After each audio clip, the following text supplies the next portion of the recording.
Okay, people finish up with the test. Welcome back to Character GPS, your guidance system for life, right?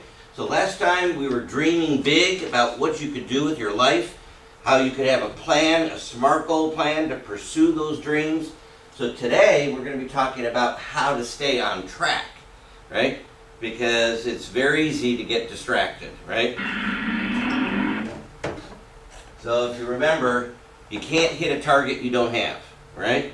So that's why it's so important to set goals, to motivate yourself. And when you accomplish one goal, what do? You set the next goal, right? And you keep climbing higher and higher, developing your talents and your experience. So last time we asked you to encourage someone else to do this process like you have. What are your dreams? What can you do? You know, can you show that you can believe in them? Because they may not believe in their dreams yet, right? They sometimes need validation. So did anyone get a chance that they encourage someone to pursue their dreams? Anyone get a chance to do that? Ione, who did you encourage? Ione just wrote it today. It's okay. What? Your friend. Okay, what do they want to be? Mechanic like you, right? So said, hey, you know, you could do great at that, right?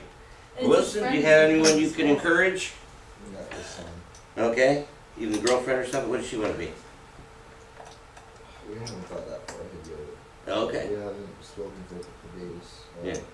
But what do you know she's good at? What's her talents? Kind of She wants to do art. art. That might need some encouragement, right? Because some people think, oh man, how am I going to make a living on art, right?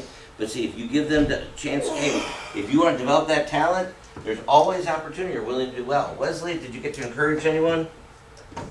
Your sister. And what's her talent? What does she want to be someday? An entrepreneur, right? She wants to make money, right? Is there any particular area that she's interested in? What's that? That's all she told you? All right. So the next thing is, okay, you want to run your own company, but then what do you want to do, right? What's the business, right? You got to get them starting to think of the next steps. And Malaysia, did you have anyone that you encouraged? Okay, and what do you think he wants to pursue? What's his dream? Not really so much of a dream. He just wants to, lead healthier and do better. Rural life and stuff like that. Be healthy. Now maybe he could even then encourage other people to do the same thing, right? So get him to dream big, right? Think about what he could do with his talents to make a difference in this world. Because we've been training you guys to be leaders, right? What's the difference between just a regular person and a leader? Regular people, they just want to fit in. They're weather vanes. They want to follow along with everyone else, right? But you guys are leaders. You stand apart because you don't need to fit in, right? You've got your own path. You've got your own life. And you're going to then figure out, right, Ione, what you want to do, right? How can you make a difference in this world? So this is going to be the opportunity today is to take that dream and now say, how do I then stay focused? How do I put my time, my energy, my resources into that? So if you remember, we talked about having a vision for your life, right? And it's looking ahead. Leaders look ahead. Followers, they just stumble along and they follow other people. They might be following in the wrong direction, right? So you guys are really thinking about what's important in your life. So of course, the proactive approach is be, do, have, right? What do I want to be? Then I can prioritize. What do I need to do? Because we only have 24 hours in a day. You can't do everything, right? But you have time to do the most important things. So if you focus on your SMART goal, those are the things that get priorities, right? Then you're going to be able to get on track to having that dream come true, right? Who's going to determine if your dream comes true? You are, right. It's up to you. Can't wait for it to come to you. You got to go grab it. You got to go pursue it. That's what leaders do. That's why we have the can-do comes before this, right? So if you think again, here's today, right? Wensley, can you change your past? What can you change? The future, right? And so guys, are you starting to see the straight line? That now you can imagine getting to that future, being the mechanic, being the counselor, being the computer engineer, right? Being the traveling nurse, the phlebotomist, right? You can start seeing what you can do and you can prepare for it, right? But what happens along the way? There are distractions, right? And so the toughest distraction is what we call self-management. You got to manage yourself, right?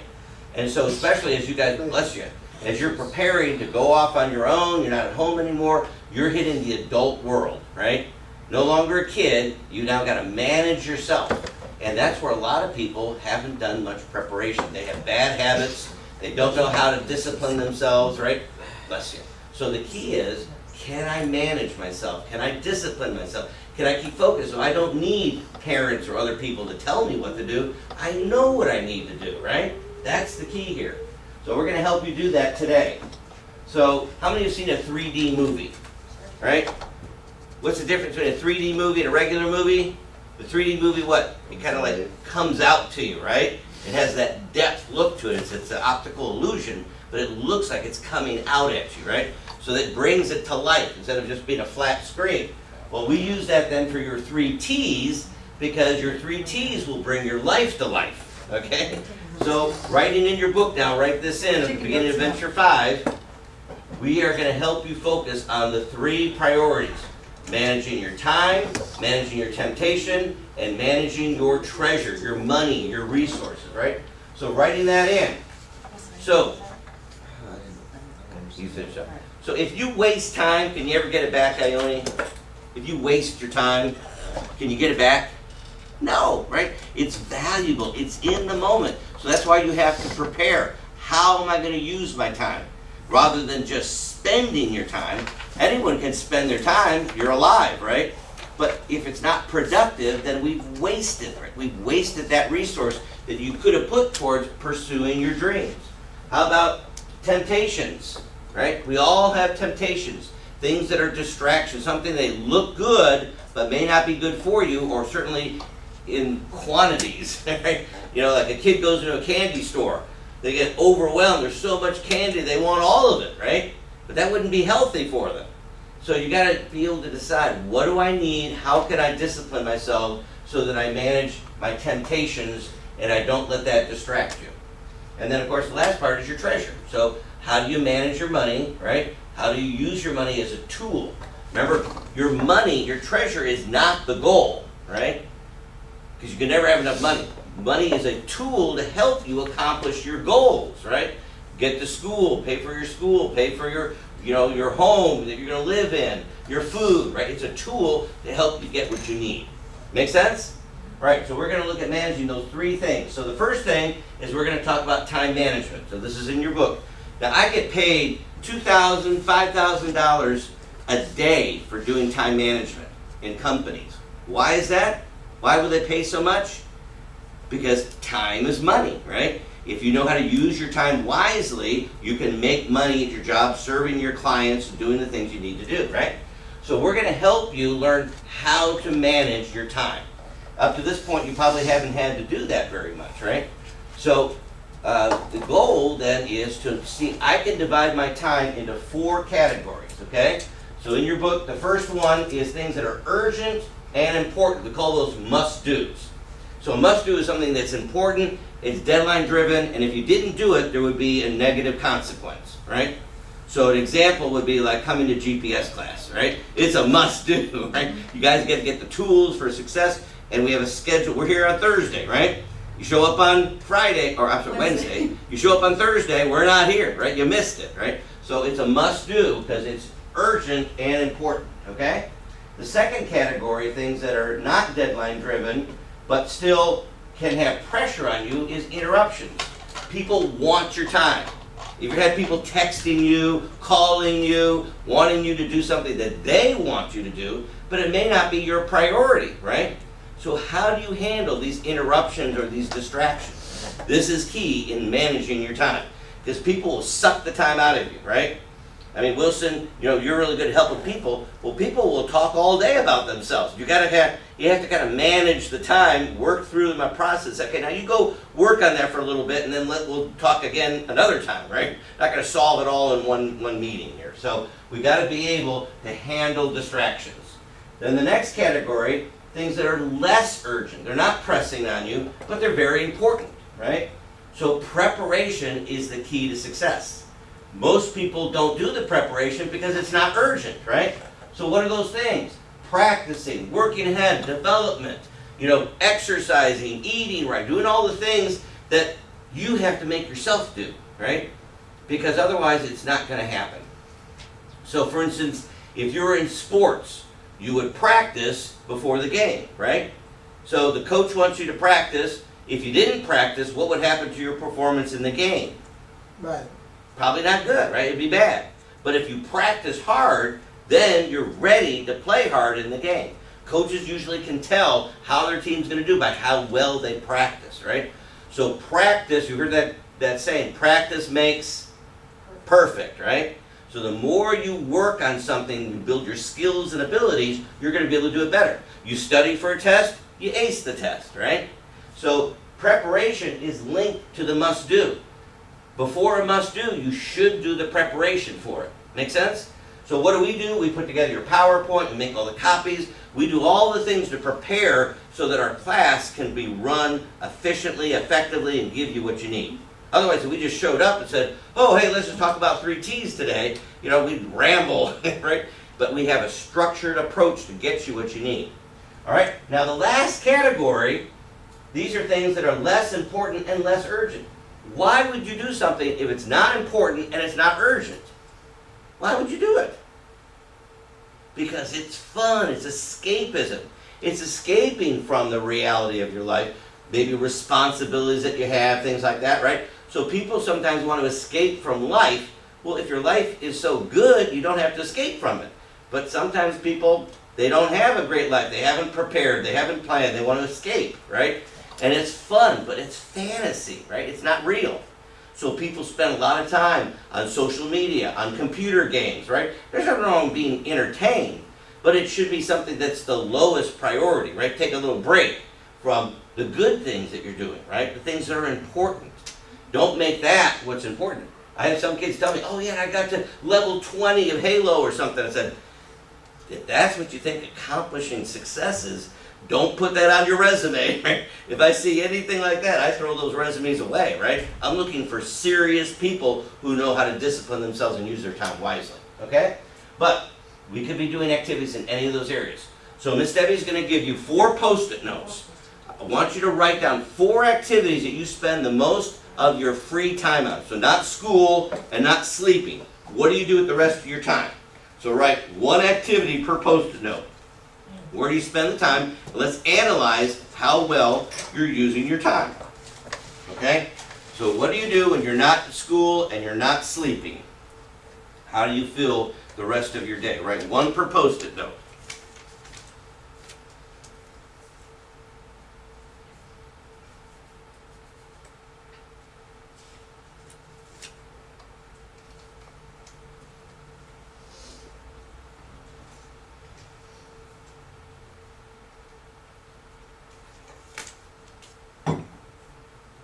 Just think of 4 activities that you spend kind of on a routine, regular, either daily or weekly basis where you spend most of your time. Where is that time going? All right, so when you've got 4, all right, now we're going to analyze how does that time, how good an investment of your time is that activity. All right, with me on this? So I do this with professionals, I do this with adults, I do this with presidents of companies, because everyone has to kind of take a look and see, how am I spending my time? Am I using it wisely or not? Everyone has 24 hours, but what you do with your time will be the difference between being successful or not, right? Everyone can fill their time, right? If you're alive, you can fill the time. Being busy is not the point of success. It's what you do with that time. All right, so looking at your 4 activities, are any of them in the category of must do? So put them on your book there, kind of covering up that must do, right? So if you have, it's deadline driven and it's important, right? So what might be, what's an activity that you got? Spending time with family. Okay, so maybe like dinner, it's scheduled, right? Hey, we got dinner time, or you have an event. Maybe you get together with the family to celebrate Easter, or something like that. So it's not only time with your family, because that could be preparation, but when it's scheduled, it means everyone has to get together to do it.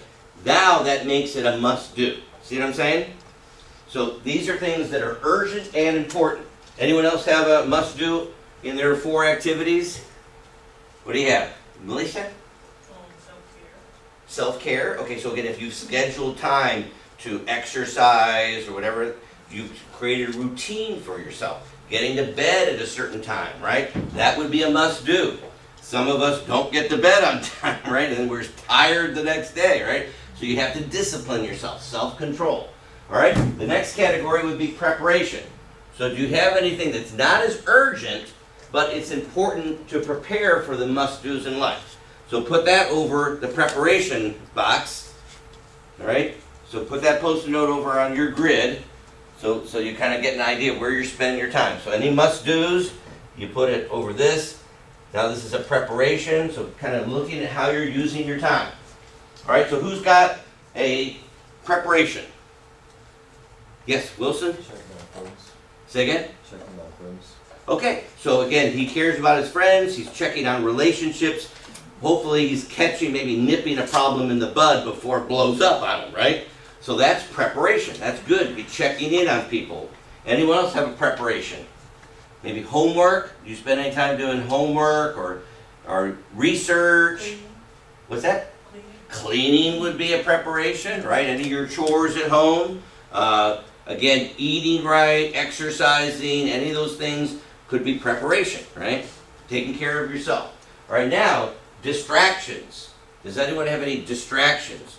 Where you spend time just chatting with friends, they call up, they want you to do this or that, or hanging with people or something. Eating. What do you got? Eating. Okay, eating. All right, now eating's important, but if they want you to eat at a certain time and you're not really, that wasn't when you're going to do it, then it becomes a distraction, right? All right. So these are things that are not scheduled, but people want you to get the time from you. They're pulling your time, right? You have to decide, is that a good thing or not, right? And the last one is escapism. So this is where you spend time in fantasy world, right? It's not your reality. It's a computer game. It's social media. You're surfing the net. You're just kind of like out of your normal routine, doing stuff that might be fun, and all of a sudden you're like, oh my gosh, it's 11 o'clock. Or, oh my gosh, it's 2 in the morning, right? You don't even realize what time it is because you've spent that time just doing fantasy stuff, right? Anyone have any escapism? What do you do, Wilson? Biking and skating. Say again? Biking and skating. Okay, now biking, if it's exercise, is a preparation. You got to keep your body healthy. Excessive biking, where you just ride and ride, well, you're not watching the time or anything, that might be escapism, right? Because I'm riding when I should be doing something else. Avoiding something. Right, avoiding work at home or work at my job or something else like that, right? Anyone else have an escape? Yes? Reading. Okay, now again, reading could be a preparation, right? You're building your vocabulary, you're getting new ideas. But if you read to just escape from your life, like I don't like my life, so I'm not reading all this other stuff, it's not necessarily going to be helpful to you, right? So you have to kind of know what your purpose is, right? So if you I don't want to do homework, I don't want to do chores, I just open up my book or I get something on the computer and I just start reading, right? Our brains often want to be stimulated. The key is it constructive or is it wasteful? Okay, you see the difference? All right, so hopefully your 4 post-it notes, you put them now between these different boxes, all right? So if you're looking at yourself honestly, do you have any escapism or distractions? No. You're good, huh? You're just focused. Must-dos and preparation, right? That would be great. But we probably all have some escapism, right? So these are opportunities to look at, why am I doing that? Could I redirect that time to something else? So when we have a bigger class, we have a mat, we have everyone come up and put their post-it notes on it, and chances are with high school teenagers, this is what our mat looked like last semester here at Seminole. You see how much distraction activities they had, right? Escapism. How many must-dos did they have? 3. Not much, right? So if you were looking at this, analyzing this class's time, now the pink were the girls, the blue were the boys, so it's not a male-female issue, right? It's a human issue. Am I managing myself wisely? So according to this, they did do some preparation, that was good, but very little of it translated to a must-do. They had distractions and they had a lot of escapism. So if you were looking at this mat, you might draw the conclusion, what's their priority? escapism. Right? That's my goal. I'm going to escape from my life. No, make your life so good you don't have to escape from it, right? So the preparation should lead to must-dos, right? I practice my sport, I win the game. I study for my test, I ace the test, right? See, those two above the line are the important activities. That's where you create good luck. Make sense? Right? But bad luck is when you waste your time and it doesn't help you. In fact, it kind of pulls you away from the time you should be putting in to pursuing your goals and dreams. Make sense? So often people that don't really have a clear goal or a clear dream, or for whatever reason they haven't bought into it, they spend time below this line, wasting time, letting people distract them, letting their escapism take over, right? Do you see the difference? As you're moving to become a professional, you moving to be a leader, you want to start making so the top row is where you're spending your time. You're minimizing the bottom. You with me? So hopefully that's a good realization. So if you were to redirect some of your time, you could check back maybe in a month or two and then do this again. Now, where am I time? Where am I spending? You could start analyzing yourself, right? Am I making progress and investing my time wisely into my life and my future, not in escapism? All right? So, what's the goal here? Invest in preparation that then leads to success and must-dos. So what does a winning team do? They practice hard, they win the game, right? Is it fun to win games? Yeah, like the game of life. So what do? They want to then practice more because they want to keep winning. So winning successful people build this commitment. I prepare, I do the must-do, I'm successful, I want to prepare again, and they keep building success. With me? And what do? They really work on avoiding distractions. People texting you, hey, you don't have to respond right now. Right? If you're in the middle of doing something important, a preparation or a must-do, say, hey, can't talk now, catch you later, right? Don't let them steal your time. But if you're a counselor and someone has a real problem, now you schedule time with them, right? So that you can help them. Now it's productive. It's not just shooting the breeze.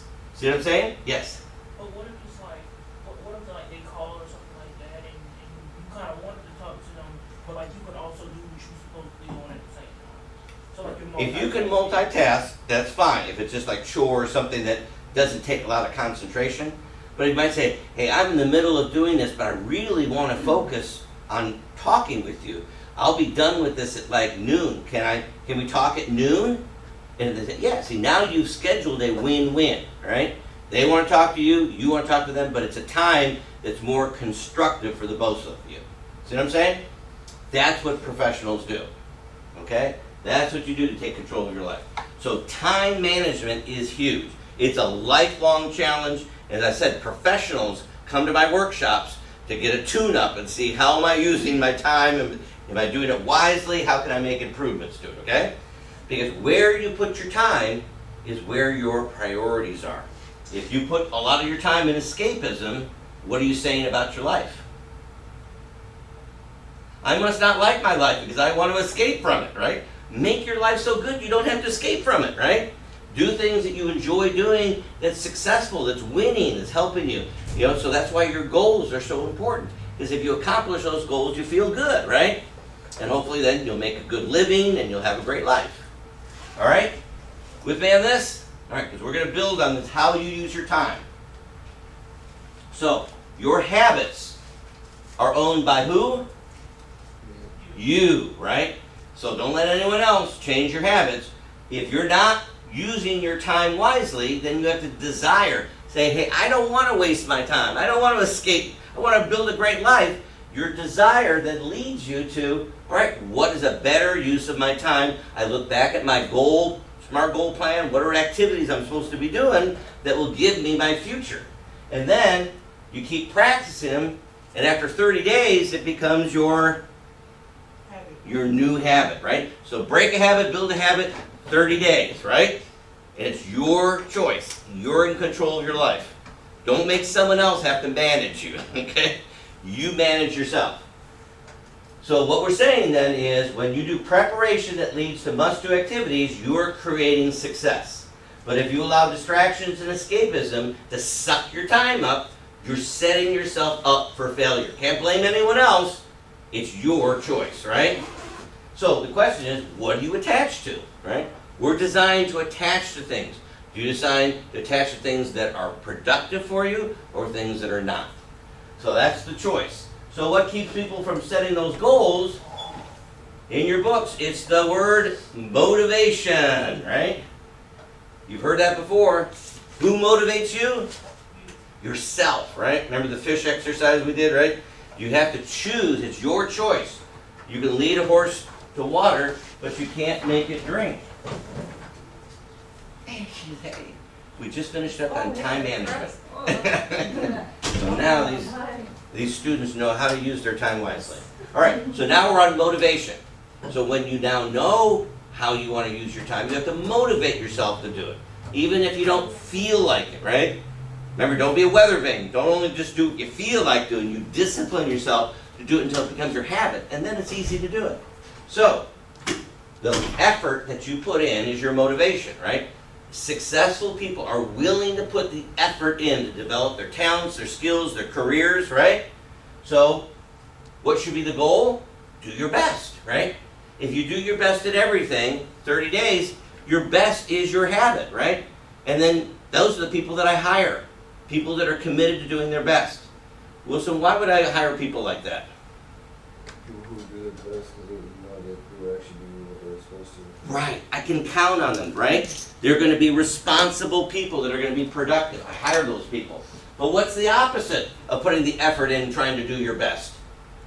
You know people that want the easy way? They shortcut. Right? Short-term easy, but life becomes long-term hard. You want to do the opposite, right? The discipline comes from short-term hard, 30 days, it becomes long-term easier, right? So if you want someone who just wants the easy way out, do the bare minimum, right? What happens after 30 days? They build the habit of laziness. Do you know someone like that? They just don't really motivate themselves. Something's hard, they don't want to challenge themselves or anything. Okay. All right. So this is the difference. Successful people discipline themselves. They build motivation, right? People that are unsuccessful become lazy, right? So it's easy to be lazy, right? Because what is laziness? Do nothing. It's the easiest thing to do, right? Be distracted, escape. But laziness leads to unproductive lives. Do you know someone like that? Or maybe at times you might even say, gee, sometimes I'm a little lazy, right? It's an opportunity, right? To use that motivation to build success in your life. So how do you know?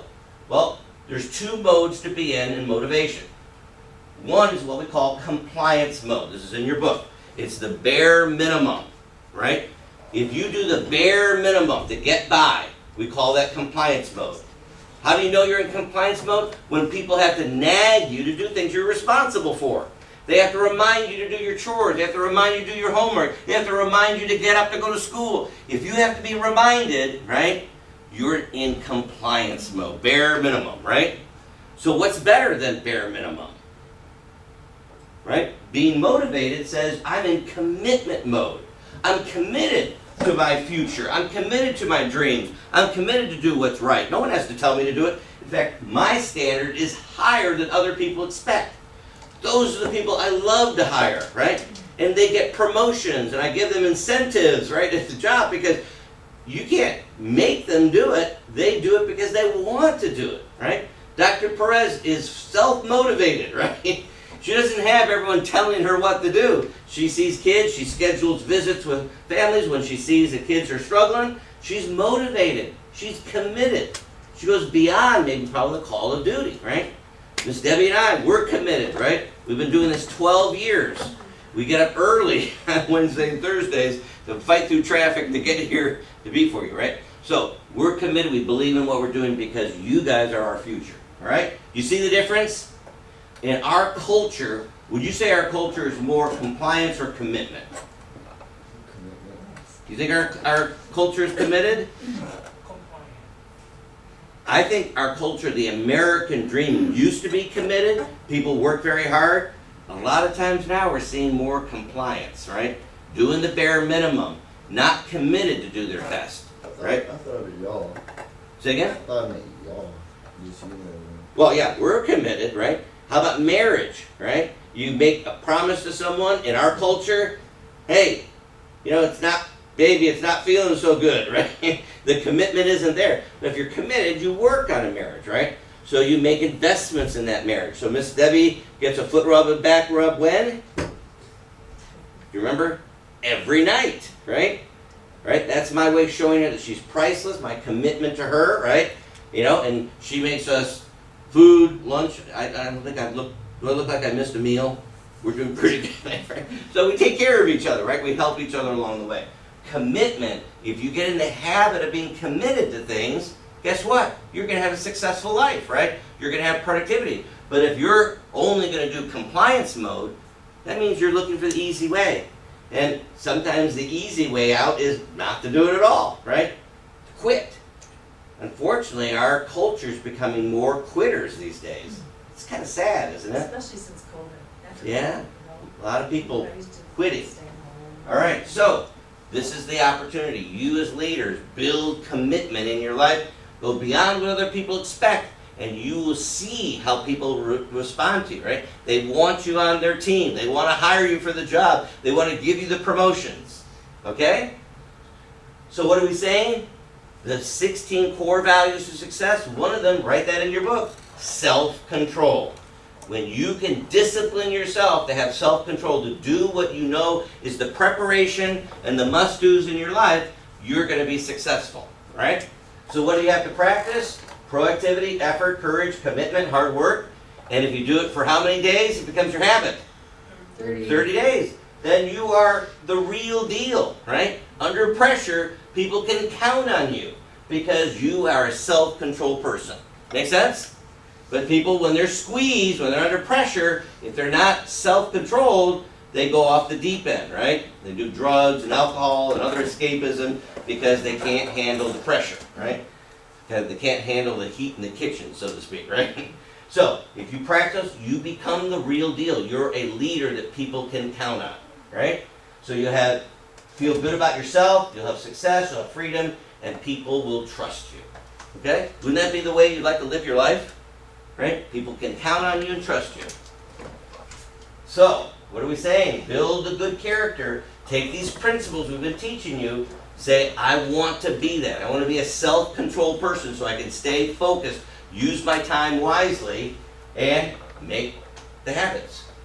Question so far? Okay, is this making sense? All right. So you say, Mr. Kane, this makes sense. Gee, it's like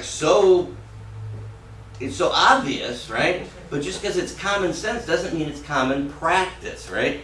Because the practice, right, is where the preparation comes from. You got to build the habits, you got to put the effort in, right?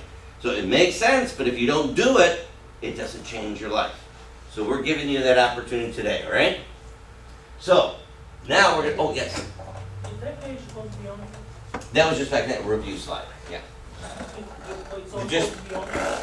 No, just the one that's in there is the one we write self-control. Oh, Yeah, that's a reminder of the process. You take each of these values. Okay, so we're going to do something called the marshmallow test. We're going to test how we handle temptations, Have you okay? heard this before? So this is like a video you Oh, see yeah, on the Have you internet. seen it? So they take little kids and they give them a marshmallow. It's kind of sugary sweet, right? But they say, if you can wait, sure. we'll give you then 2 marshmallows, right? Can you control yourself, all right? So how do we handle temptation? So Miss Debbie is going to give everyone a mint, right? If you don't touch it during the exercise, you'll get a second one, all right? So think about how you manage your own temptations. So watch these kids, see what they do that helps to resist temptation or what makes it harder to resist the temptation.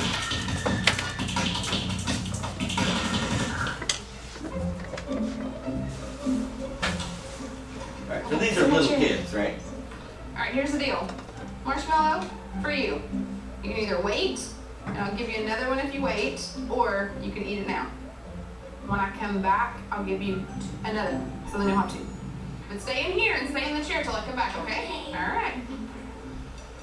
All right, now the door closes. Now what do they choose to do? Sniffing at your temptation, is that a good idea? Staring at your temptation? Being obsessed with your temptation? I'm gonna go do something and then I'll come back. Here are the two It's twins. yummy. It smells really good. He's picking it up. That looks dangerous, right? All right, he thought about it, put it back down, that's good. All right, he's looking away, but now he's interacting with his temptation, right? Picking at it, right? One of those, I can eat just one Lay's potato chip or something, I just want a little taste of it, right? They're trying to distract themselves, think of something else.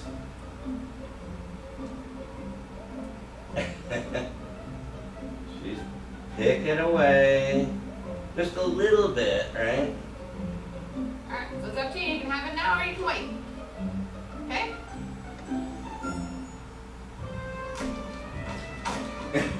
I'll be back. Stay in the chair, That's a okay? very little girl. Okay. Does she have any self-control? She's watching the door. Door is closed. Up. Imagining that you're gonna do it, that's not good. Okay, she's already nibbling away.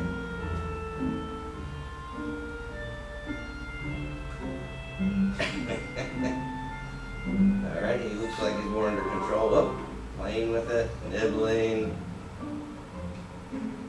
Pretty common. People want to have a little bit of, oh, she's eating all around the edges of it. Oh, that was close.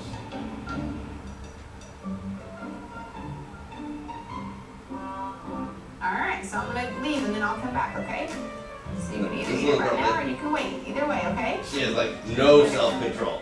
She's not waiting for her to leave the room. She's just already at it. I want it now. Immediate gratification.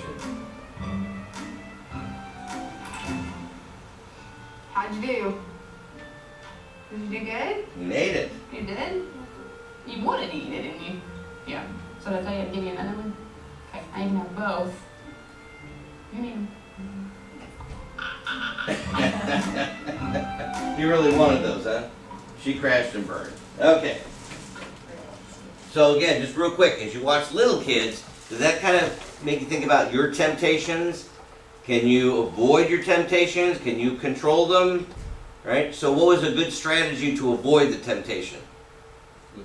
Look away. Don't focus on the temptation. Correct answer. Get away from the temptation, right? But the kids that gave into it, because they started focusing, nibbling, right? They started interacting with their temptation. Wednesday, what do you think? Is it hard to resist the temptation? Sometimes it is, sometimes it's not, right? We're human, right? But if you build the habit of resisting the temptation, right? So if for 30 days you have temptations around you, but you keep saying no, after 30 days, it gets a lot easier, doesn't it, right? So you have to look at, again, how am I using my time? Am I escaping, wasting time, pulling into those temptations because it's fun? Or am I investing my time, getting productivity out, being then happy because I'm accomplishing something, right? So we're going to kind of explore how this works in your brain. How does this work? So right in your book here, so temptations, the temptation is immediate gratification. Again, something in our culture. We used to have a culture that people worked hard, right? You worked hard, you saved your money, you bought something. But then they came out with credit cards, right? Credit card says, I see something, I could just buy it now and pay for it later. Right? Is that fantasy or reality? Reality. It's you make it your reality, but it's fantasy if you don't have the money, right? My plan is I'll buy it now, I'll figure it out later. That's succumbing to immediate gratification, right? So you notice these days we want everything and we want it when? Right now, right? So self-control says, no, I can work for something. I can earn it, right? So I had a paper route, I saved my money, and I bought a new bike to help me with my paper route, right? But I earned that. So how did I take care of my bike? very carefully because I earned it was mine, right? I had to save up for college. I had to pay for my college at Cornell, right? So do you think I took college seriously? Yeah, because I was earning it. It was my money, right? It wasn't my parents was giving it to me, right? So usually when we work for something, we build the ability, right, to appreciate it and to then make good decisions because we don't get into immediate gratification mode. If you can't say no, you're going to be addicted. So how do we do? Did anyone touch their mints? All right, so we passed the marshmallow test. Ms. Debbie, everyone gets a second mint. Congratulations, right? You showed some self-control. You have permission to eat these in class. Yeah. All right, so you see how this works? Discipline yourself. I don't have to have it this minute, right? You want to talk to a friend, but you're in the middle of doing something important? You say, hey, I'll call you at noon. Schedule a time, right? Get your work done. What's the old principle of success? Work and then play. But a lot of people in our culture now, when do they want to play? Now, right? I'll work later. And then they get messed up, okay? So, what is an addiction? All right, write this in your book. It's a reoccurring urge for something you can't control. Who should be in control of your life? You, not the addiction, not the temptation, right? But people give away their control of their life to things that start to addict them, right? So whatever you have, when you say something you're addicted to, right, it's usually not good. Drug addiction, right? Alcohol addiction, smoking addiction, right? Whenever you put the word addiction, it means you're out of control. Not a good thing, right? So there's two kinds of addictions, right? The first one, anyone know an example of an addiction? Drugs, right? Wanting to work all the time. Chemical. Okay, you can all work addiction, right? Workaholic, right? So chemical dependency is when your brain thinks it has to have it, right? It's something that's been designed to affect your brain chemistry. So you think you have to have it, and your brain thinks. So it's very powerful. So if you have like a drug addiction or alcohol addiction, and the brain isn't getting the chemical that it's used to, right? You start to go into convulsions. Well, that's not very pleasant, right? So you go, oh, I don't want to have that. I got to get it. I got to have it now, right? And it creates that immediate distraction from the other things in your life that are more important. So when you are distracted, you're not able to focus. That make sense? You're out of control. So the other one is just when you have a habit. I just like to do that, right? My favorite flavor of ice cream, and I want to have it now, right? Or my TV show, I want to watch it now. We've got everything streaming. There's so much immediate gratification available.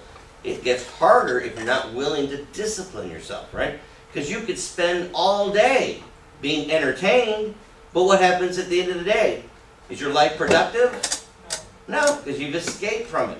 You're living someone else's life, another fantasy, not your real life. So this is why addictions are so detrimental, right? They distract you, they pull you away, and they can even cause you, of course, to be very sick and can kill you. So we're going to kind of do just kind of a fun activity about addictions. I need everyone to stand up for a minute, all right? And I'm going to call out just some kind of simple bad habits that we all maybe fall into, okay? If I say your bad habit, and you say, yeah, that's something hard for me to say no to, then you sit down, okay? And then once you're sitting down, stay down. Don't keep popping up, all right? So the first one, very common, is a phone addiction, right? You got to have your phone with you, and when it beeps, you got to find out who it is, text or call or whatever. Does anyone have a phone addiction? Sit down if you honestly have a phone addiction. Okay, so far so good, okay? How about computer game, right? I got to get to the next level, right? It's hard to stop, right? There's honesty, right? Very good, okay? How about chocolate, sweets, right? Okay, Miss Debbie's a chocoholic. You offer her chocolates, it's hard for her to say no, right? All right, how about, for me, like a sports addiction? Watching sports, I want to see the ninth inning, even though it's late. I can wait for the score for the next day, right? So that's one of mine. I don't know about you, but lately I've kind of fallen into watching these little YouTube shorts. They're these little clips, and they're just, real. They're just kind of different, interesting things. It can just suck you right in, right? Oh, shopping. Shopping. You go and you gotta buy something. There we go, okay? What's a bad habit for you, Malaysia? Oversleeping, right? I mean, we need a certain amount, but then it's easy to oversleep. Very good. What's a bad habit for you?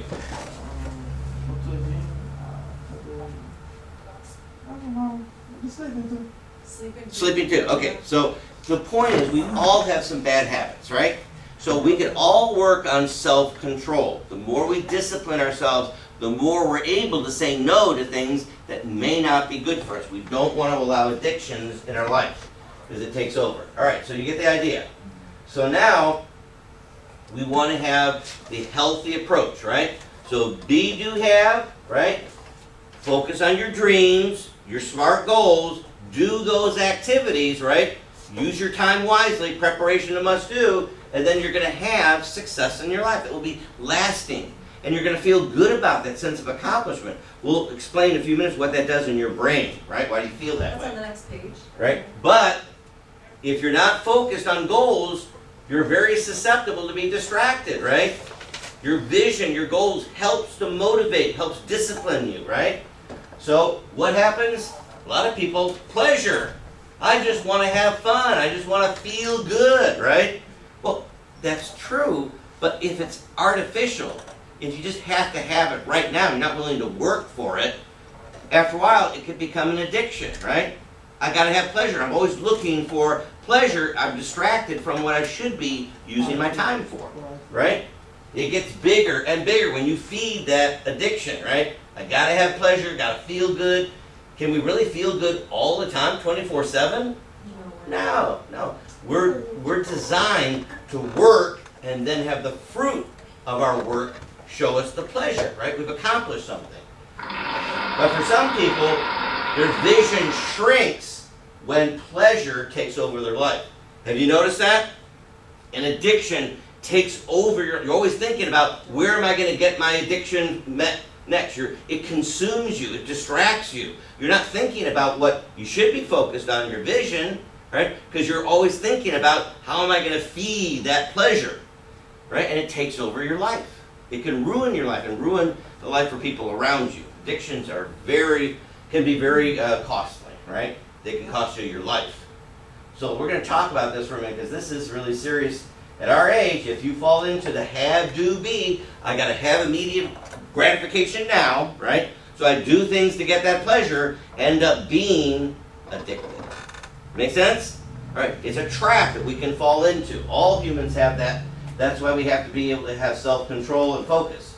So if I fall into the desire to always have pleasure, that I'm always looking for my pleasure opportunities, and if I keep feeding it for 30 days, it becomes my habit, right?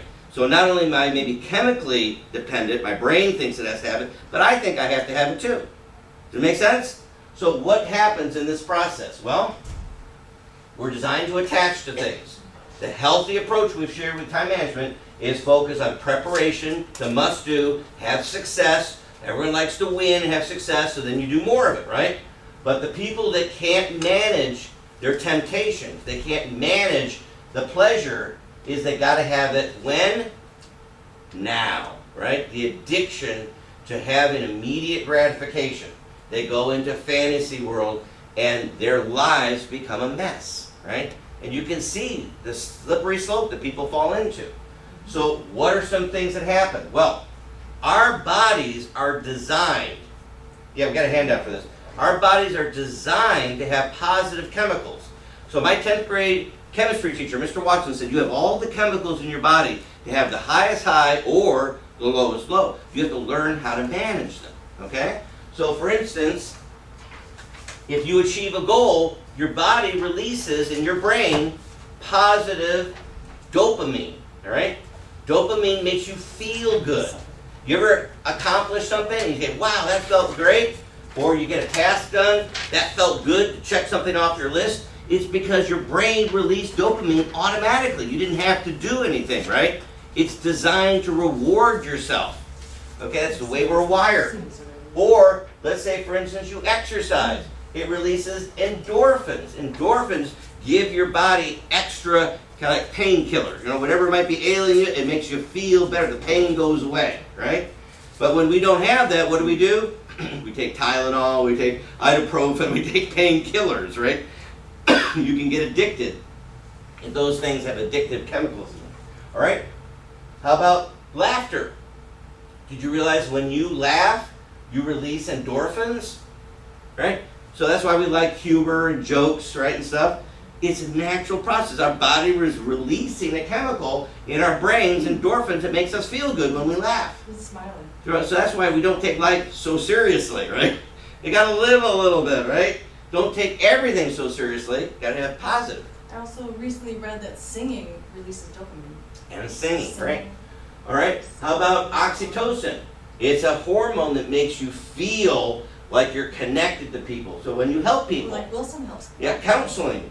A lot of counselors, they experience oxytocin. It's released in their brains, right? Because they're relating to people well. When people don't have good social skills, it's awkward, right? They feel uncomfortable. They're actually releasing negative chemicals, right? Stress chemicals, because they don't know how to interact with people. So building your people skills will help you to feel better, and your body will respond. You see petting animals? What have we been petting lately? Cows down the street. Yeah, our new friends, the cows, will go on our bike ride. We're out in the country now, right? So we feed the cows. How about the mood stabilizer, serotonin, naturally in your body? If you get out in the sun, you're not only going to get the benefit of vitamin D, which is a hormone that helps your immune system, but you release serotonin. That's why don't stay cooped up inside, right? You got to get out in the sun. It's at least 20 minutes a day. At least 20. So you can combine exercise and sun exposure, and you get a double, right? You get endorphins and serotonin, right? See, if you know how your body works, you can manage it successfully, right? Feel good. But if you don't do these kind of activities, you get caught up in depressing things and worry and concern. Your body releases stress chemicals, right? And it can make you depressed, right? It can make you feel bad, and it just then goes downhill. And up north, seasonal affective disorder, SAD. Right? They don't get out in the sun enough. They're cooped inside because it's cold, right? We're in Florida. Get outside, right? Do some activities that help you to manage your chemicals well. Now, I wish I had known all this. I mean, Mr. Watson told me this. He didn't really explain, though, how to do it. But these are all natural. So when these are released in your brain, what happens as a result? You just feel good. There's no side effects. There's no addiction, right? It's the way we're wired. If you work with your body naturally, then good things happen. You have good living. You're a happy person, right? But if you see someone who's depressed a lot and struggling, it's because they're not probably doing these activities, and they're releasing all these stress hormones that are causing them to feel bad and to then be discouraged. With COVID, people were away from their friends, they were stuck inside, right? And so the suicide rate went up because people became hopeless, right? They didn't have positive chemicals going in their body. So this is how we can manage it. But when people, I don't want to have to work for a goal, or I don't want to do the task, or exercise, you get hot and sweaty, right? They want it easy. They just want these chemicals released without having to do anything, right? So what do?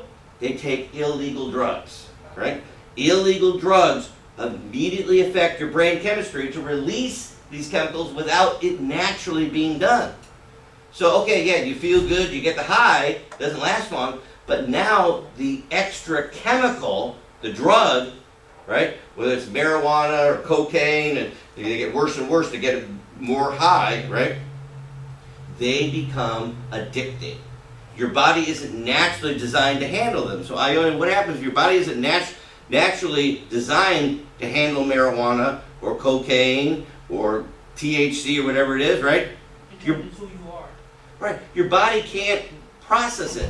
It has negative effects. It makes you addicted, right? And then you got to have it or your body goes into convulsions. It doesn't know how to process these unnatural chemicals in your body. It makes sense? So it would make sense to say, hey, I'm going to do it naturally. I don't want to have the negative side effects. I belonged to a fraternity when I went to college because I had a big family, so I was used to having people around me. Well, guess what the fraternities, they do? It used to be just the weekend. Now it's almost like every day. They party, they drink, right? All that kind of stuff, right? And I would see them the next morning sitting next to the toilet, vomiting, throwing up. I made a decision not to drink because I didn't need it. I knew I could do it naturally, right? So I don't know what it's like to be stuck in a toilet vomiting, right? I know it's not pleasant because I saw my friends, right? I saw my friends having convulsions. It's not pretty, right? But guess what? You don't need to do it, right? But most people take drugs, they don't realize it. They don't understand that you can do it naturally. So they did a survey again of substance abuse, and guess what? Alcohol, right, increases with the symptoms of 30 days. You get addicted to it. Marijuana, other more powerful drugs. Usually alcohol and marijuana are what we call gateway drugs, right? Because it releases the endorphins or the oxytocin or whatever. But if you don't, once you get it, you want more, right? It's not enough because you're still negative. You haven't changed your brain chemistry, what you're doing with your life, right? So you got to have more. You got to have more pleasure, right? The addiction builds. And so what happens is it gets worse and worse. You see that? So people say, oh, I can manage it, I can handle it. Well, maybe at first you think, but then you can't. You got to have immediate gratification, right? The addiction starts to control your body. So here's the opportunity here. Alcohol, look what happens. It leads to people being depressed because they realize I'm now being controlled by the drugs. I don't have control of my life. So what do they think about their life? It's crappy, right? Because I'm not accomplishing anything. All I do is drugs. I got to get the money to do it, then I got to have these side effects, and I'm addicted. It leads to then people saying they give up on life. They quit, right? That's worse than compliance mode. They just want to give up. So look, alcohol leads to it, marijuana, other drugs, increases suicide risk. So if you're talking to people, the first thing you want to kind of know is, are you medicating yourself? Because that can create the depression, right? Now, what people understand is alcohol is a depressant. It makes you feel good in the moment, but it depresses your brain. It releases negative chemicals, right? So you get more depressed. If you're taking it to feel good, you're only going to feel worse. Does that make sense? Marijuana is a depressant. A lot of these drugs, they're actually depressants. You're trying to feel good, and it's actually doing the opposite, right? In the moment it might feel good, right? But then it gets bad. So you see the consequences of things that are not natural versus working with your body naturally, right? With no side effects. It's just a great way to live, right? So in the handout, did we give the handout? Everybody has to flip it over. Flip over to the back side. So here's short-term and long-term effects of marijuana. Now some people say, oh, medical marijuana, it's good for you. No, medical marijuana is approved for people that are sick, that are dying, they need pain management, right? It's not for healthy people like you, right? So we don't need these artificial chemicals that have both short-term effects, they hurt your brain, especially, remember, up until you're 25, your frontal lobe is what? Still developing. Your body's still developing, right? These drugs will actually impair the development of your body. Do you want to do that to yourself? No, right? Don't do that to you. Remember, how much are you worth? Priceless. You're priceless. Take care of yourself, right? Take care of your friends. So don't have these long-term and short-term effects that are no good when you don't even need it, because you can then get these natural chemicals in our brains, the positive chemicals released. So now these days, they make it even trickier. Here's candy Skittles, right? So what do? They package some of this new THC to look like candy, right? So then people think, oh, I can do that. But it's a felony to sell and possess these illegal drugs. Why? Because we don't want people to get sick. And then you get fentanyl into this stuff that's coming over the border. You could lose your life just like that, right? So it's really risky behavior. Do you need to risk your life just to feel good? Or can you just do it naturally? Seems to me it's an obvious answer, right? But it takes what? Self-control. You have to resist because other people may try to get you to do it. Because misery loves company. When people are miserable, what? They want you to join in with them and be miserable, right? Don't do it. You're free. You're a leader. Don't follow. So here's some other packaging, right? See, notice it says medicated on it. That's the key, right? It's not just sugar, although sugar itself can be a problem, right? But these drugs are dangerous. They're gateways to further drugs and addiction. All right? So, another problem that people want to do to escape from their lives, they don't like it, is belonging to gangs. All right? So this is in your book too. Two kinds of gangs. Criminal gangs, so someone that's done some crime, gone to jail, they get out, they don't want to go back to jail, so what do? They recruit kids your age, your minors, right? Under 18, where the penalties aren't so severe. And they tempt with belonging, give you, shoes, phones, money, drugs, whatever it is, and they get you then addicted to belonging to the gang. But the gang's doing illegal activities, right? So you don't want to get caught in that. So if you know someone who's being tempted to join a gang, help them to say no, right? Don't get caught in criminal activities. But there's another kind of gang called the cool gang.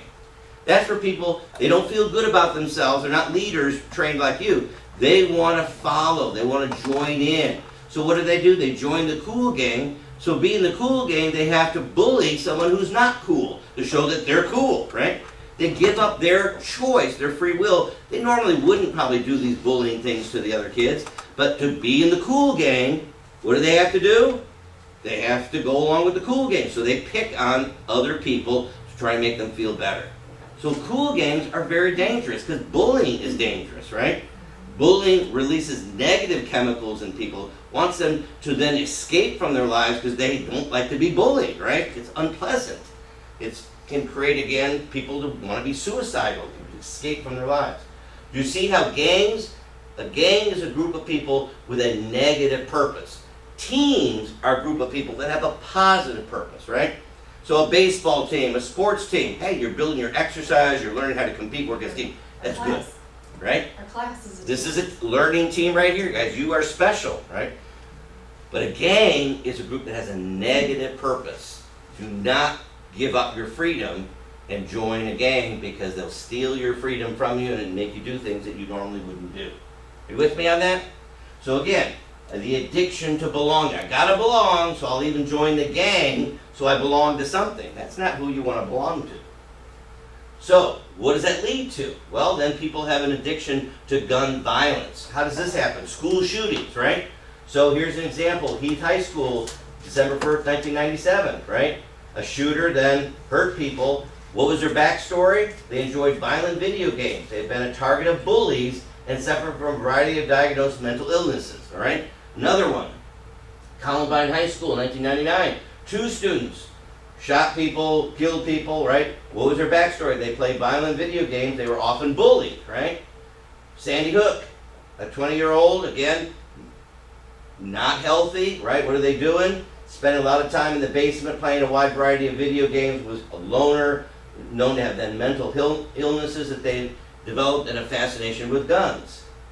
Then Parkland, right? Shooter on Valentine's Day, okay? Again, 14 students, 3 staff, shot. The shooter spent long hours playing violent video games. It was an unpopular kid, suffered from depression, right? So, this goes on, right? You hear school shootings now, it seems very common, right? So, what's going on? Well, they did a study for 10 years, up to 2009. In other countries, there were only 2 school shootings in all of Canada for those 10 years up to 2009. France 2, Germany 1, Japan 0, Italy 0, UK 0. How many shootings during the 10 years in the United States? Over 288. Okay, you see there's a problem? Something's going on in our country different from these other countries, all right? So, well, maybe Michigan was just bad 10 years. We just had 10 bad years. So they did a trend analysis. The blue is the United States. Is it getting better or getting worse? 100. Not worse. It's getting worse. So it's not just 10 bad years. Malaysia? I wasn't done filling the gun violence. Oh, okay, let me just plug that in.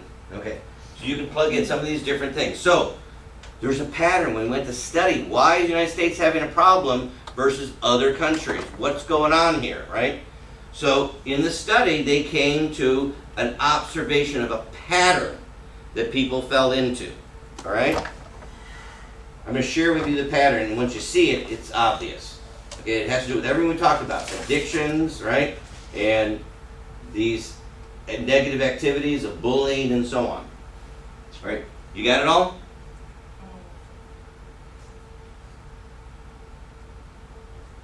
The shame of it is the 288 shootings, there were warning signs. People were demonstrating that they were having problems coping with fantasy versus reality, right? And if someone had done something about it, they could have been stopped. But guess what? No one did anything about it. Let those people go off the deep end, right? So, this is the pattern. Kids that are heavily bullied are at risk of building deep-seated anger, right? You get angry, you don't like being bullied. What do? They escape, right, into violent video games. They get desensitized to hurting people, get points, for shooting people up and stuff like that, right? And then in these games or in the fantasy world, they see that guns are power. So their depression's getting worse, their anger's worse. They say, guns, I can take control. I can stop the bullies, right? And so then they start to see the opportunity for revenge. So 288 people, all shooters, it's the same kind of thing. It's about revenge. They're angry with their lives, they've escaped from it, and they learn to be desensitized, and they start then going and shooting up people. It's sad, right? So if that's the pattern, can we do something about it? Yes, we can. So what can we do? First thing, stop the bullying. That's where the damage starts, right? People are priceless. Don't bully them. Lift them up. Encourage them, right?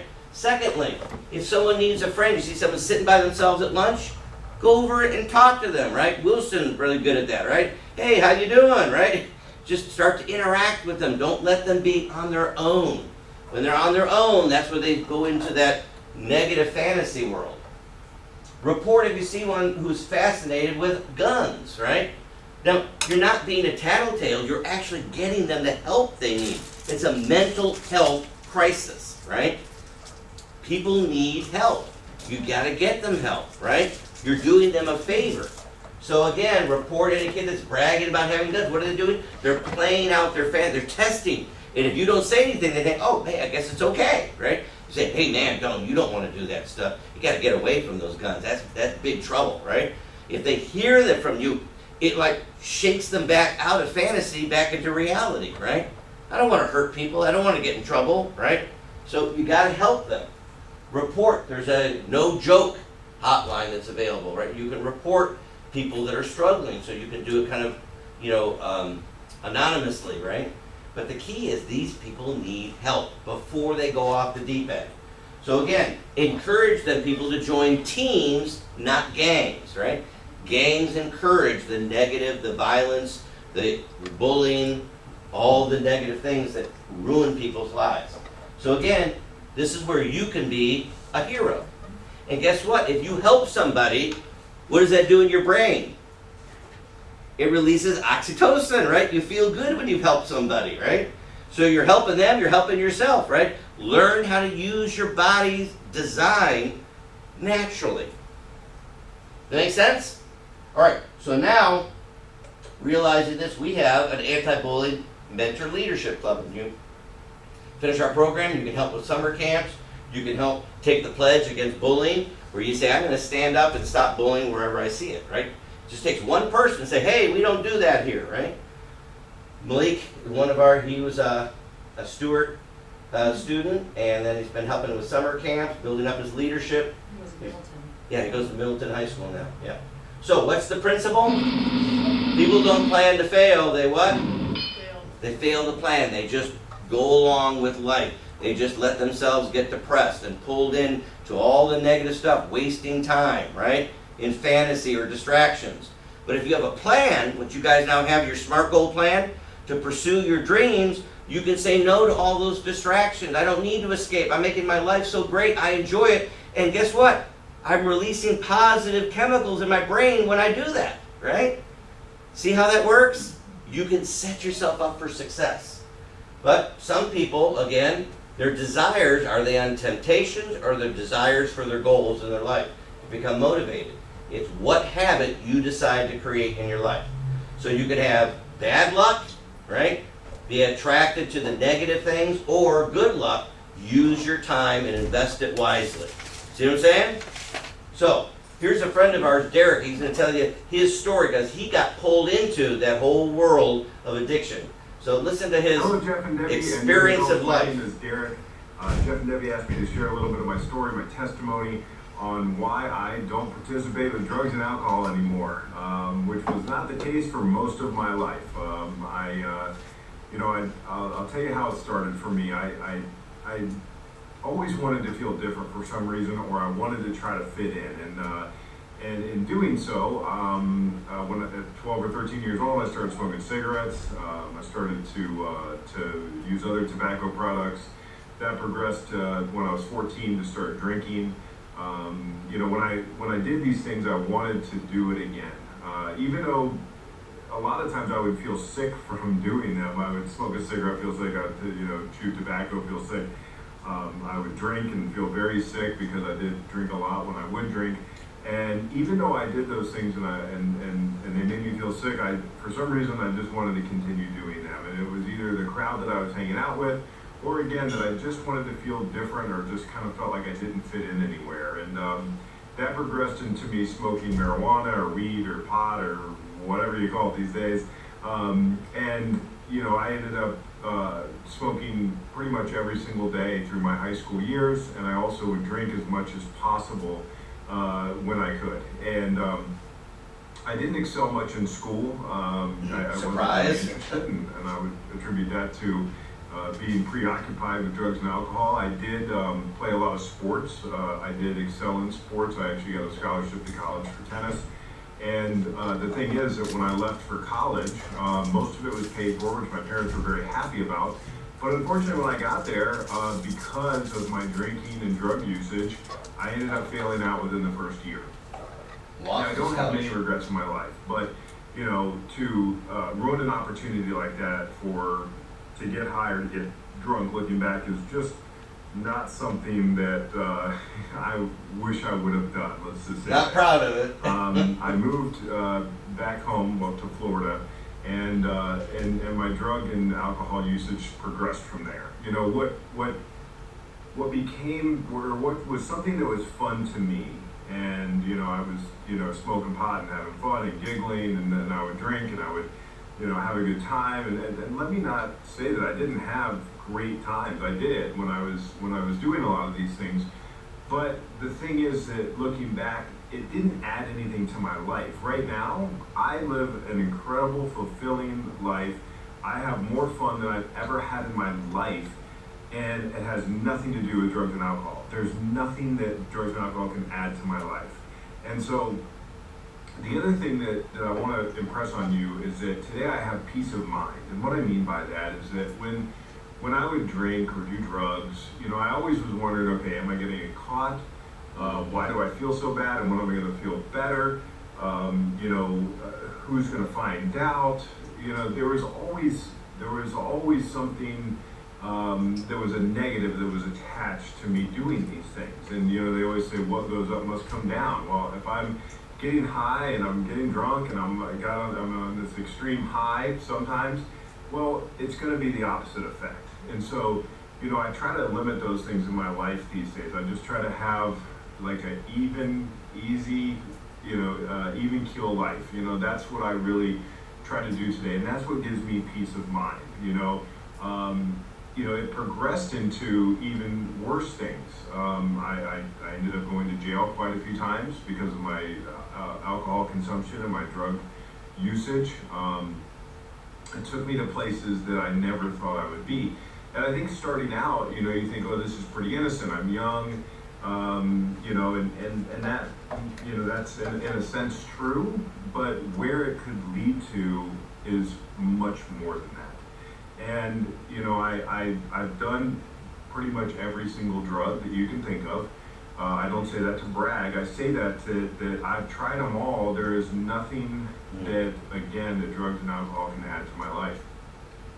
I don't have to worry about if I'm going to go to jail. I don't have to worry about what my family's going to think. I don't have to worry about what my friends are going to think. And, I know, in high school that, I was running with certain crowds and I wanted to fit in. And, you know, you always hear, I mean, even me growing up, and I think we'll always hear it about peer pressure, right? And like, you know, what is my friends doing? What am I gonna look like? The thing is that, you know, looking back, looking back, that was really dumb for me to do things because other people were doing them. Because, you know, if you progress to where I progressed with addiction, then what you end up seeing are usually three things.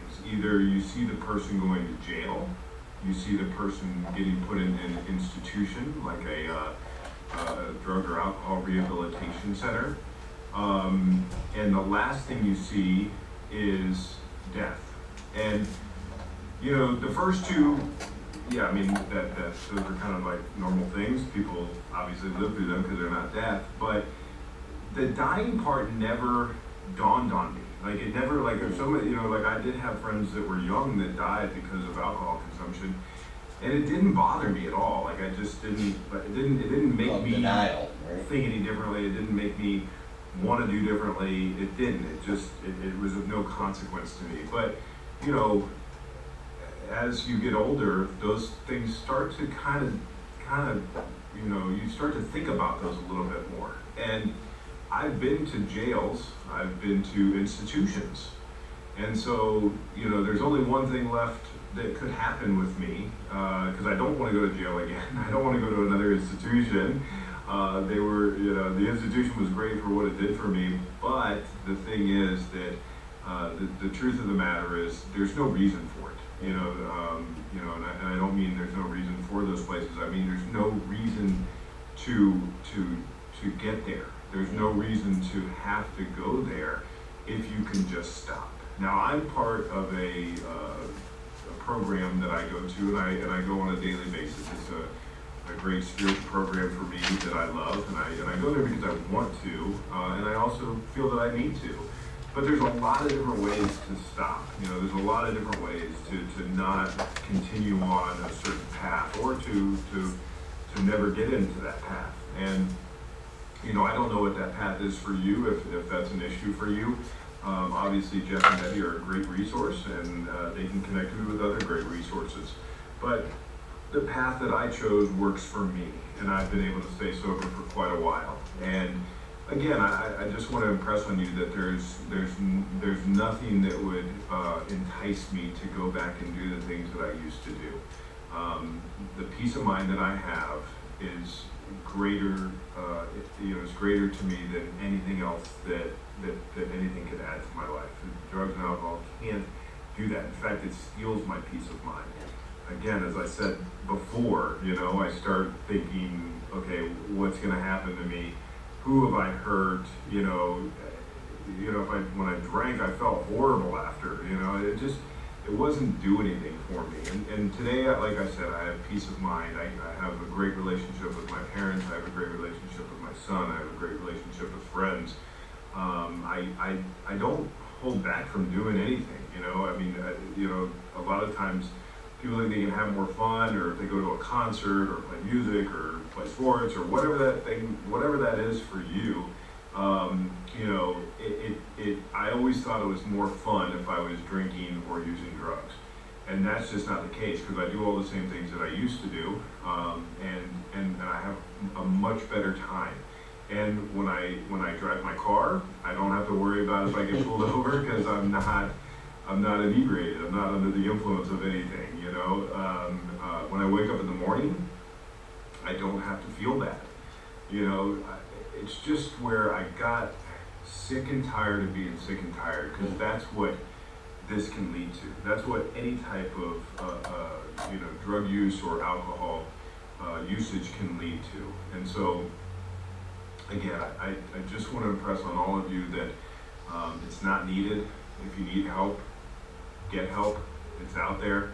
Don't be scared to ask for help. You know, that can definitely hurt in the long run. It's much better to go ahead and ask somebody and tell somebody that you need some help in your life. And I've continued to do that in many aspects of my life, and it's worked out very, very well. People like to help other people, and it feels good to do so. And now, that's why I'm speaking with you today. I speak in treatment centers, I speak in other places, because I want to pass this on to other people. You know, we talk about in the groups that I go to, if we could just have, we had you know, glasses on, and we could just take those glasses off and put it on you for a minute so you could see the joy, the love, the serenity that life can bring by living this way of life without, you know, living a life without drugs and alcohol. That if you got a glimpse of that, then I don't think you'd ever want to touch it again. So I want to thank you again for your time today. I really appreciate it. This helps me just as much as I hope that it helps you. And God bless you all. Thanks. All right. So you hear the message? Freedom, right? He's free from all that. Now, what he didn't say in the story, he has actually a longer version, but when we told him that we're covering this in our class, he said, I'd really like to record a message for your students. And I said, yeah, Derek, that'd be great.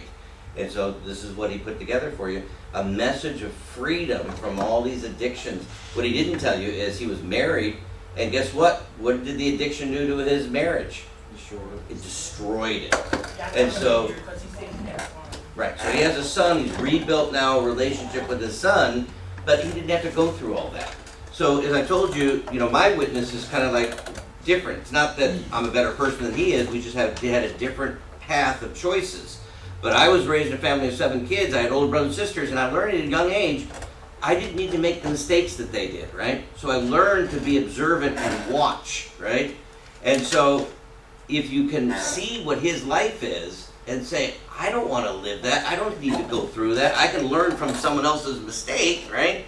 Then his message has power for you, right? And it makes him feel good because he's now helping people avoid what he's gone through. But when I went to college and freshman orientation week at Cornell, you meet the other people in your dorm, and my roommate Jim Page and I went down, and they were, they had punch, and so you can kind of socialize that on the drink, right? And I tasted that punch, and it tasted terrible. And I went in the back of the prep room, and guess what?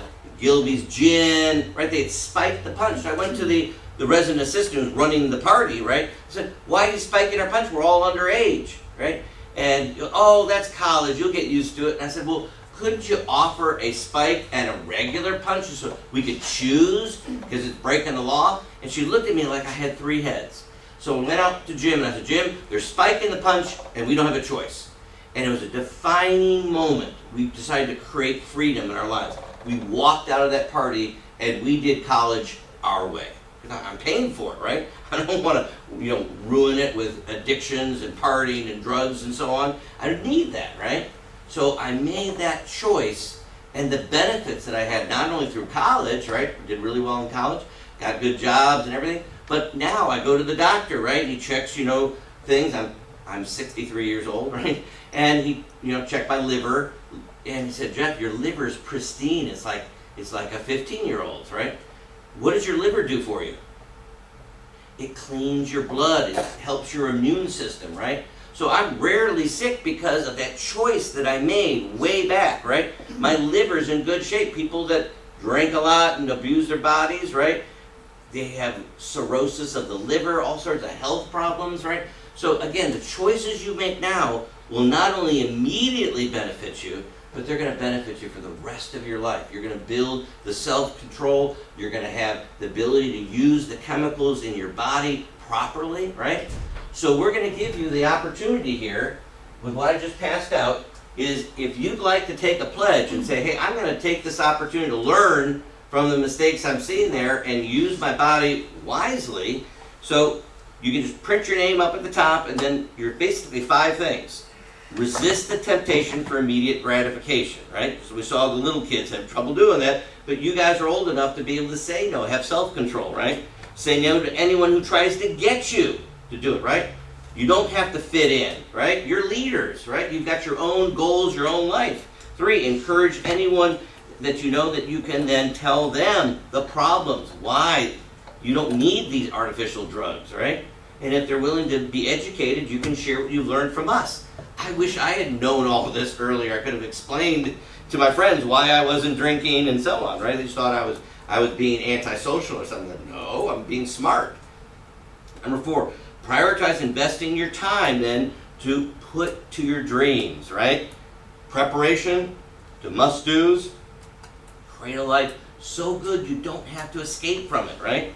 And the last thing, again, is to have mentors, people that, like we have everyone with a mentor in here, right? So you have someone to talk to who keeps you on track, right? It's helpful right now, while these formative years, your brain and your body's still developing, have someone who's mature who can help you along the journey of life. You don't need to do life yourself, right?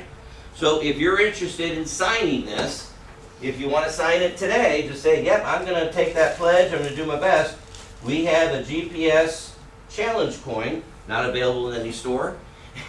And this is something that you carry with you in your purse, your wallet, whatever. And it reminds you, right? If you're ever feeling tempted or someone's trying to get you to do something, trying to get you to join a gang, whatever, you say, hey, I am taking the challenge. I'm taking control of my life. I'm going to have a great life. I'm not going to let someone else or drugs ruin it.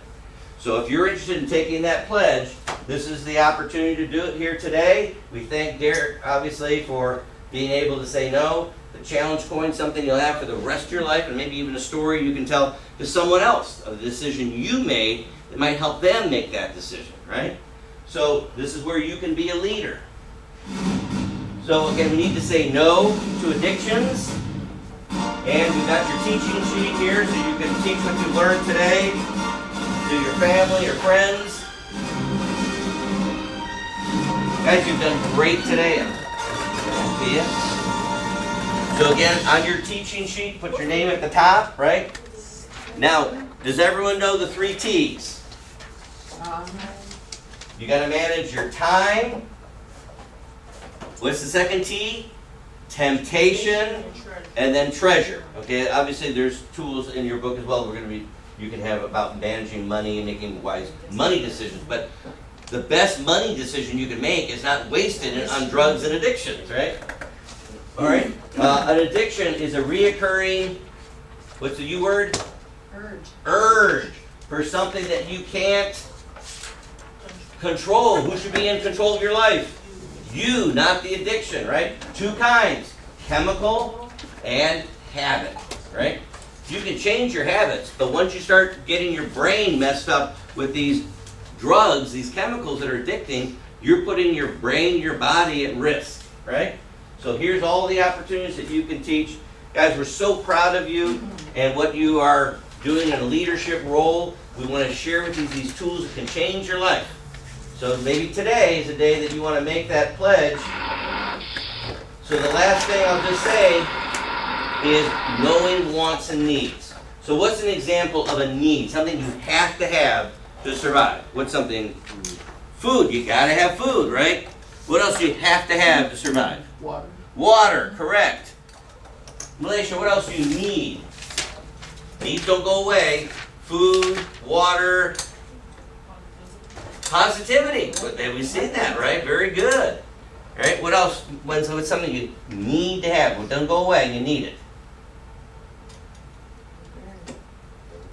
Clothing, right? Right? Air, right? Education, right? That you have, all these things are needs. Everything else then is just a want.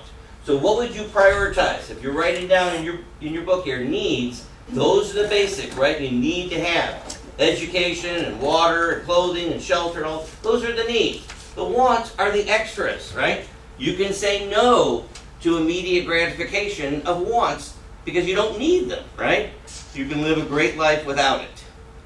So guys, we are so proud of you. If you'd like to sign, I've got challenge coins up here for you. And on your way out, tell me one thing you learned today. I've got a mint for you. Those are awesome.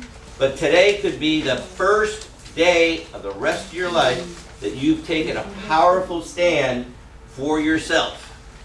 So, as soon as you are done, you can bring that up if you'd like.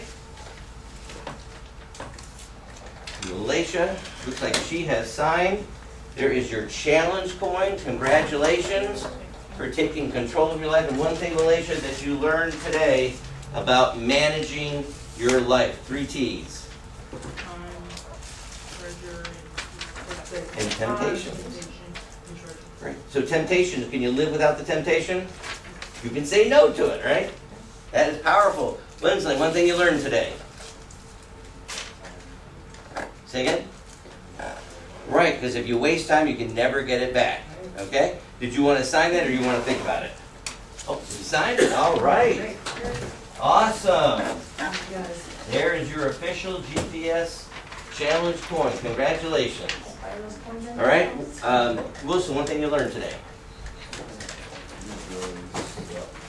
Stop the drugs that will ruin your life. That is so good, all right? And he signed it, all right, Yeah, we're proud of you. excellent. You want one? Okay, good job. Yeah. Right. All right, one thing you learned today? Say again? Yes, right. Your brain, understand how your brain works. Very good. Yeah, awesome. Okay, I know, him too, right? there it is. Congratulations, Congratulations. great job, everybody. Wow, Hey. 100%. Okay, of course, we know you're already an adult. Uh-huh. But would you like a challenge coin? Okay, yeah, There you sure. go, you can show it to other kids, right? Yes.